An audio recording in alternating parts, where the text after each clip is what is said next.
Welcome to Solvetic, your channel to always learn technology easily. Below in the description, you will find useful links we used in this video.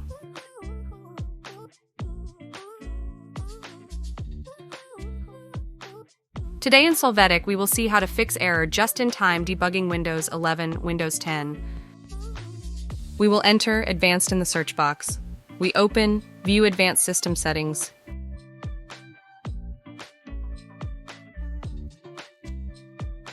Here in the tab Advanced, we click on Settings of the Performance section.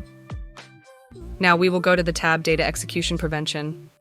We will validate or leave the box checked, turn on DEP for essential Windows programs and services only. Apply the changes if necessary. Hey, remember to subscribe Solvetic channel.